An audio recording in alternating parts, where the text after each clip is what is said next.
अभिजीत पासी। कल दरबार हुआ था। रात को मैं इधर ट्यूशन से आ रहा था सर, और ट्यूशन से आते समय देखा मेरे पिताजी घर से बाहर थे। घर के बाहर रास्ते में मतलब हल्ला कर रहे थे ऐसे, और किस बारे में हल्ला कर रहे थे मुझे पता नहीं था। उनसे पूछा तो बोल रहे थे जगह के बारे में। तो उसके बाद क्या हुआ सर, वो मतलब ऐसे गाली दे रहे थे ऐसे जगह के बारे में, ऐसे उल्टे पुल्टे बोल रहे थे। उनको बोले ठीक है चलिए घर पे और सुबह बात करिए इसके बारे में। तो वो बोले ठीक है। उसके बाद ऐसे बोलते बोलते घर पर आ गए। घर पर आते बोलते बोलते घर पर भी चिल्ला रहे थे ऐसे। तो मेरे साइड से, हम लोग के गांव से साइड से मतलब कि विक्रम यादव नाम का एक आदमी है, वो आकर पूछे कि भैया आप क्यों गाली दे रहे हैं, किसको गाली दे रहे हो और किस लिए गाली दे रहे हैं। तो मेरे पिताजी ने बोले कि नहीं मेरा जो जमी था इसी के लिए गाली दे रहा हूँ। नाम दर कर गाली नहीं देते, और नाम दर के नहीं दे रहा हूँ ऐसे। और मतलब गाली क्यों दे रहे थे उसे पूछने लगे हो। तो बोले कि नहीं वो मेरा जगह था उसके बारे में मतलब कि झगड़ा हो रहा था बहुत दिन से। और मतलब पड़ोसी में रहने वाले दिनेश यादव जी, उनके घर के मतलब कि एक आवाज़ उठा था, उसी के बारे में लेकर के दरबार हो रहा था, इसीलिए मतलब गाली दे रहे थे।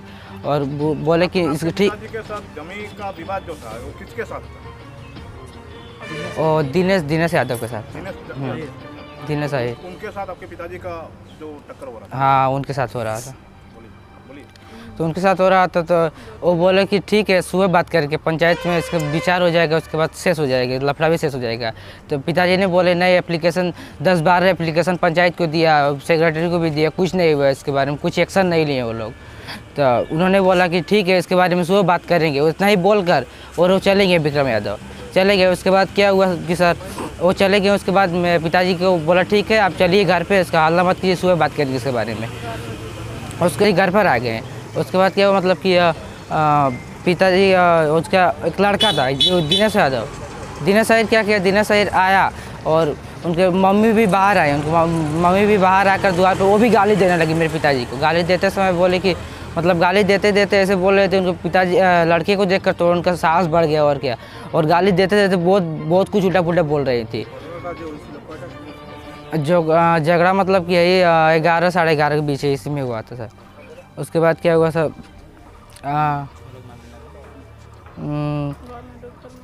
लड़का आने के बाद तो विक्रम यादव जो मतलब कि बोलकर चले गए थे सुबह बात करने को, और विक्रम यादव फिर से घूर कर आए। फिर से घूर कर आने के बाद बोले कि भैया आपको एक बार समझाने से आप समझते नहीं हैं, आपको बोला था कि आप घर चल जाइए सुबह बात करिए इसके बारे में।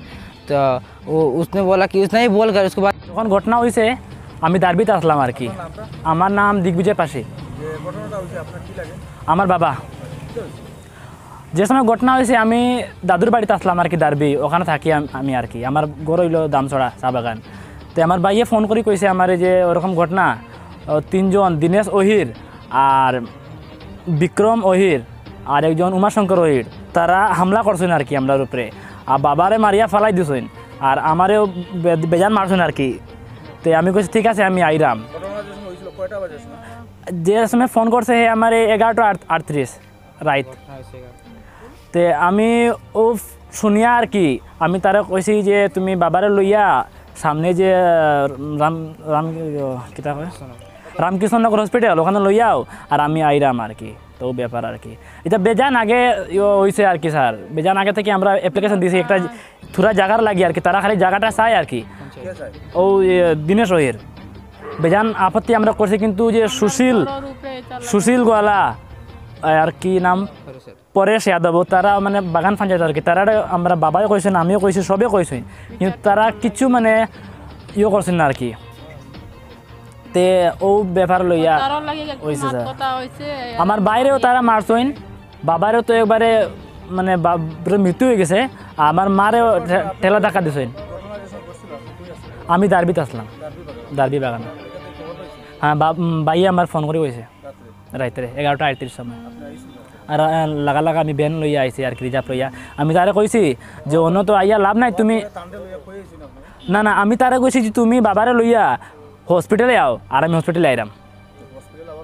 আওয়ার পরে তো অন্য খবর পাইলাম যে বাবা নাই, দুনিয়াত নাই। মানে হসপিটাল আনা পর্যন্ত তাই জীবিত আছিল? এটা তো কইতে পারতাম না, ইনো আইয়া ডাক্তার সাহেব ডিক্লারেশন দিছে যে no more, patient is no more. চাই বিচার চাই, বিচার চাই, বিচার চাই। আমরা বিচার চাই, বিচার চাই, আমরা বিচার চাই, বিচার চাই, করিয়ে দিবে স্যার আমারে সব আমরা বিচার চাই, বিচার চাই। আবেদন করলাম যে আমরা বিচার করিয়া দিন স্যার, আমরা বিচার চাই স্যার। গৌরী পাশে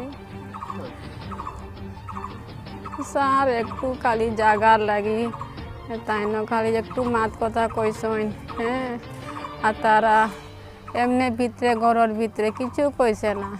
এটা মাতলিগু শুনতে শুনতে তারা 2-3 জনের মানুষ ডাকিয়ে আনছে, তারা নিজের মানুষ, হ্যাঁ, ডাকিয়ে আনছে।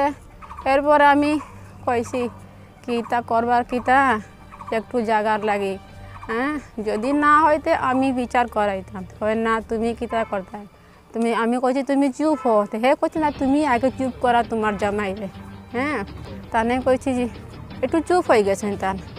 অন্য গিয়া আমি দেখছি না তারে উপরে গিয়া মাথা দিয়া পটকাই দিছে বারিন্দাত, হ্যাঁ। এরপরে ওই ঘরের সামনে স্যার, ঘরের সামনে ও তো দুয়ার, এক দুয়ার, তিনজনে তারে পাটকি দিছে, হ্যাঁ। 3 জনের নাম তো বিক্রম অহির, দীনেশ অহির আর উমাশঙ্কর অহির, হ্যাঁ।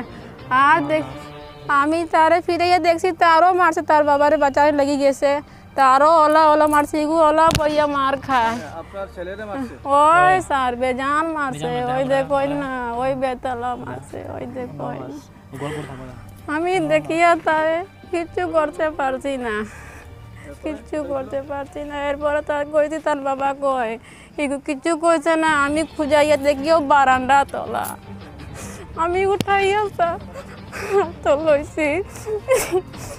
একজন মানুষ আইয়া কুলো লইয়া বিশ্রাম গেছেন, কথা কি রক্ত বাইর হইতে স্যার। ছোট মেয়ে আমার, আমি তোলা কান্দি, এই একলা। তার ভাই অন্য খালি ফোন করে, আমি কই অ্যাম্বুলেন্স ডাকা, তারে খুঁজাইয়া পাইতাম না স্যার। লগে লগে ঘরের সামনের মানুষ পাপ্পু বেটা বড় লগে লগে ফোন করছে স্যার, অ্যাম্বুলেন্স বলাইছে, অ্যাম্বুলেন্সে উঠছি স্যার। এরপরে তাড়াতাড়ি আইছি, কিন্তু তাই না আসলাম না। একটু দরবার লাগি স্যার, জমিনের লাগি, একটু জায়গার লাগি, কতদিন থাকি তা বিচার হয়, কিন্তু পঞ্চায়েতে কিচ্ছু করতে পারছে না।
আবার হলো প্রশ্ন করবো, আমাকে লাগবে, ওটাকে লাগবে।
बिरयानी मीडियम